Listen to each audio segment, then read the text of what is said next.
السلام علیکم ورحمۃ اللہ وبرکاتہ۔ آپ دیکھ رہے ہیں آپ کا اپنا چینل آج سے یوٹیوب، اور میں ہوں ہوسٹ حافظ عبداللہ اسلام۔ پچھلے 24 گھنٹے کے اہم واقعات اور اس پہ تجزیے و تبصرے کے ساتھ حاضر ہوں۔ سب سے پہلی خبر کی طرف بڑھیں تو یہ ہے ترجمان پاک فوج نے ایک اہم بیان سامنے دیا ہے جس میں انہوں نے کہا ہے کہ قومی سلامتی کمیٹی کے اجلاس میں بتایا گیا کہ کوئی سازش نہیں ہوئی۔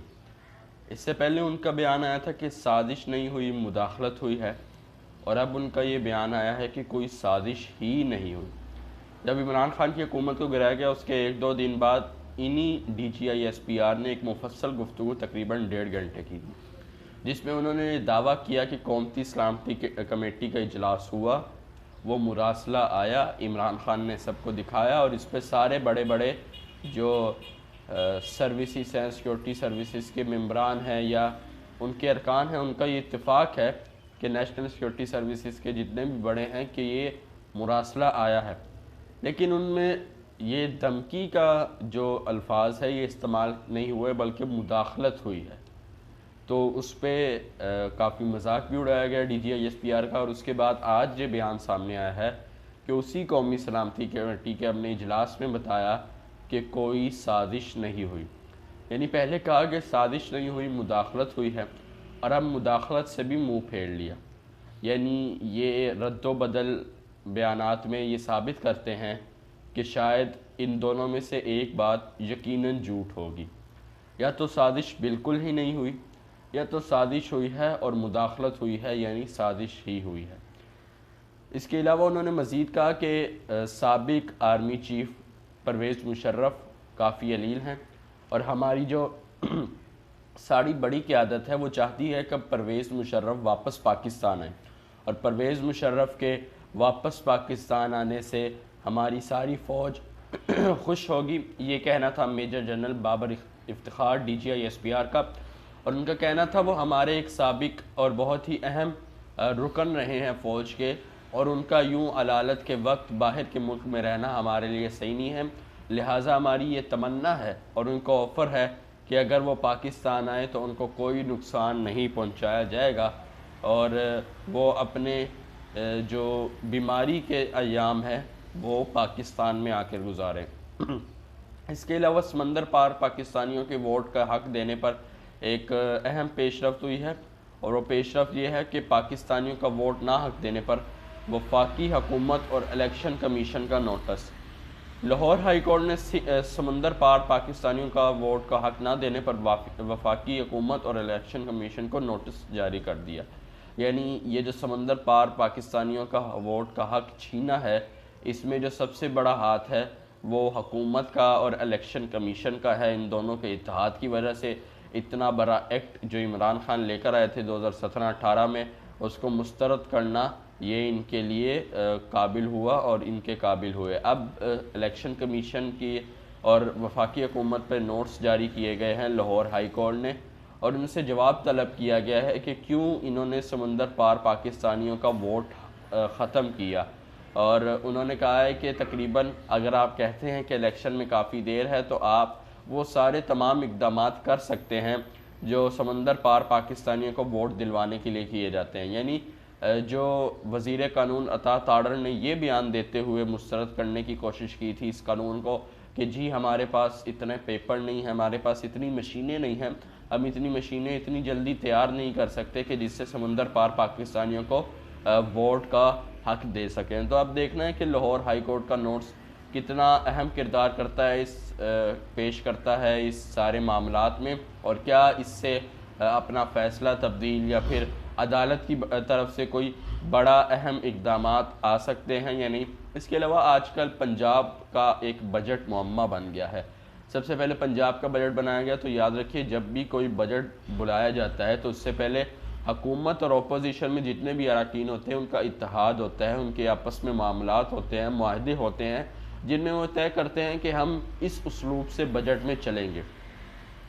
اور جب یہ معاملات طے کرنے کی باری آئی تو پی ٹی آئی نے یہ کہتے ہوئے انکار کر دیا کہ ہم ان لوگوں کے ساتھ کیسے معاملات طے کریں جنہوں نے لانگ مارچ میں ہمارے کارکنان کو، ہمارے رہنماؤں کو لاٹھی چارج کیا،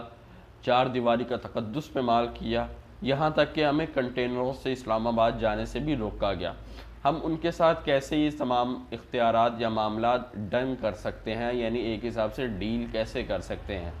اس کے بعد ان کا ایک اہم مطالبہ سامنے آیا ہے اپوزیشن کا، اور وہ یہ ہے کہ اگر سب سے پہلے اپوزیشن لیڈر تقریر کرے، اس کے بعد اپوزیشن کے 15 مزید بندے تقریر کریں گے، اور وہاں پہ پولیس کے سارے وہ آپریشنل آفیسر موجود ہوں گے جنہوں نے لانگ مارچ میں ڈیوٹیاں سر انجام کی دی، وہ سارے سنیں گے۔ اس کے بعد اپنے واقعات بتانے کے بعد وہیں پہ ڈی جی آئی ایف یا جتنے بھی وہاں بڑے بڑے موجود ہوں گے وہ پورے پاکستان کے سامنے پی ٹی آئی کے کارکنان سے، پی ٹی آئی کے رہنماؤں سے معافی مانگیں گے۔ یہ مطالبہ بظاہر نون لیگ کے لیے تو بہت خطرناک ثابت ہو سکتا ہے، لیکن جو انہوں نے دوسرا مطالبہ کیا ہے وہ اس سے بھی خطرناک ہے، اور وہ یہ ہے کہ عدالت کوئی ایک رکنی بینچ بنائے جو ایک بڑے سینئر جج کے انڈر ہو، اس کے بعد یہ فیصلہ کرے کہ کیا صحیح ہے اور کیا غلط ہے۔ یعنی اگر وہ اس فیصلے پہ چلے جاتے ہیں تو اس سے حمزہ شہباز، رانا ثناء اللہ اور شہباز شریف جیسے بڑے بڑے لوگوں پر ایک اور مقدمہ کھل سکتا ہے، اور پہلے بھی ان کے اوپر اتنے مقدمے ہیں جن کی وجہ سے ان کو روزانہ پیشیاں بھگتنی پڑتی ہیں، اور اس کے بعد اگر یہ ایک اور مقدمہ کھل جاتا ہے جو ان کے اپنے ہی دور حکومت میں کھلے گا، اور انہوں نے یہ کام بھی اپنے ہی دور حکومت میں کیا ہوگا، تو یہ ان کے لیے کافی مشکلات کا باعث بن سکتا ہے۔ بہرحال اب اس بات پہ غور کیا جا رہا ہے کہ کیا پنجاب حکومت بجٹ کا اجلاس ایک مقامی ہوٹل پہ رکھ دے، بالکل اسی طرح جیسے ایک مقامی ہوٹل میں حمزہ شہباز کی تقریب حلف برداری رکھی گئی تھی، بالکل اسی طرح جس طرح حمزہ شہباز کی ووٹنگ رکھی گئی تھی وزیر اعلیٰ بننے کے لیے، اسی طرح کیا بجٹ کا اجلاس بھی مقامی ہوٹل پر بلانا چاہے۔ اس سے پہلے اسپیکر پرویز الہی نے یہ اعلان دیا ہے کہ آج 3 بجے ایوان اقبال یعنی پنجاب اسمبلی میں جو اجلاس ہے وہ طلب کر دیا گیا۔ اب دیکھتے ہیں کیا معاملات پیش آتے ہیں، کیا واقعی ہی جو ہے تحریک انصاف کی نون لیگ کے ساتھ ڈیل ہو گئی ہے۔ اب یہ سارے معاملات آج 3 بجے پتہ چلیں گے کہ کیا واقعی ڈیل ہو گئی ہے، یہ سب افواہیں ہیں، اور کیا اہم پیش رفت ہوتی ہے پنجاب کے بجٹ کے بارے میں۔ اگلی خبر کی طرف بڑھیں تو سعودی عرب نے پاکستان کی 25 جامعات کے طلباء کو اسکالرشپ دینے کا اعلان کر دیا ہے، جس کے تحت منتخب طلباء کو ماہانہ وظیفہ اور دیگر سہولیات بھی فراہم کی جائیں گی۔ ہائر ایجوکیشن پاکستان کے مطابق سعودی عرب نے پاکستان کے لیے سیاست، قانون، تعلیم، administration, engineer, computer science, draft, Arabic, Islamic studies اور میڈیا سائنس کے شعبوں میں اسکالرشپ دینے کا اعلان کیا ہے، اور اس کے علاوہ ڈپلومہ اور ماسٹر اور پی ایچ ڈی کے طلباء بھی اس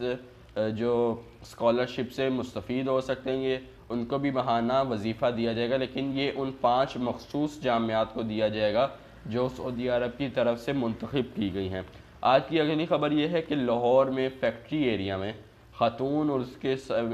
شوہر سمیت 3 افراد قتل، ملزم کی مبینہ خودکشی۔ یعنی پہلے شوہر نے اپنی بیوی کو اور 3 افراد کو مارا، اس کے بعد خود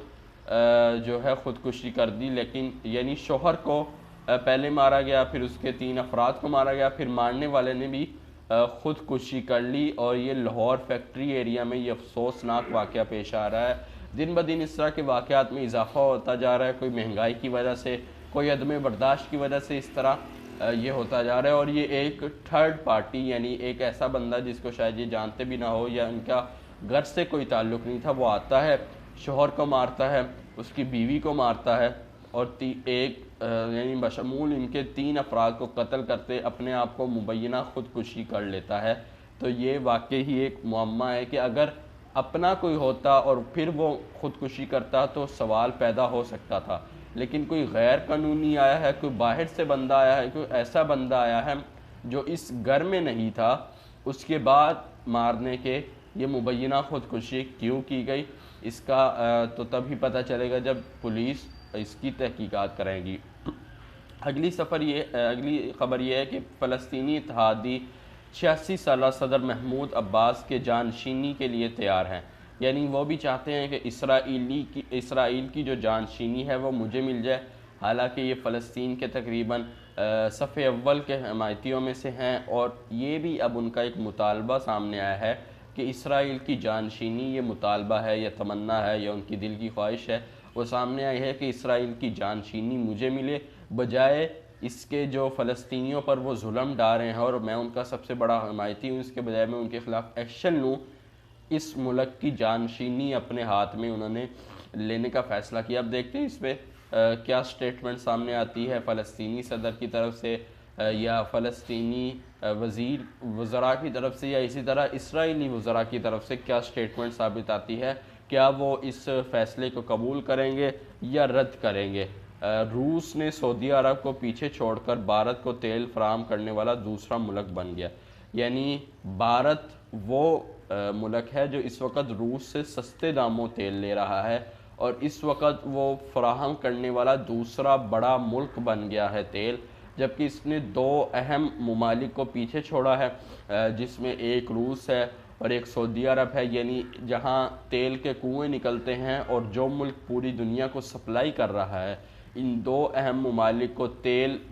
فروخت کرنے میں پیچھے چھوڑا ہے، اور بھارت اس وقت خود دوسرے نمبر پر آ گیا ہے۔ تو یہ ایک کافی مشکلات کا باعث بن سکتا ہے پاکستان کے لیے، کیونکہ اگر بھارت پہلے نمبر پر آ جائے، پھر وہ فراہمی بالکل اسی طرح بند کر دے جیسے پانی کی فراہمی بند ہو جاتی ہے کبھی کبھار پاکستان میں، تو ایک مشکلات کا باعث بن سکتی ہے۔ تو لہٰذا ان کو چاہیے کہ اگر وہ روس سے معاہدہ کر سکتے ہیں، بلکہ روس کے وزراء نے، وزیر خارجہ نے خود ان کو آفر کی ہے کہ اگر پاکستان تیار ہے ہمارے ساتھ معاہدہ کرنے کے لیے تو ہم بھی اس میں رضامند ہیں۔ تو دیکھنا یہ ہوگا کہ پاکستان کا اس تمام سٹیٹس کے بعد اگلا لاہے عمل کیا ہوگا۔ اگلی خبر یہ ہے کہ انٹرنیشنل ایک جریدے نے بھارت میں جاری مسلمانوں پر تشدد کرنے کے واقعات پر مذمت کا اظہار کیا ہے۔ ایمنسٹی انٹرنیشنل نے بھارت میں جتنے بھی مظالم جاری ہیں ان پر مذمت کا اظہار کرتے ہوئے کہا ہے کہ یہ حقوق انسانیت کے خلاف ہے، یہ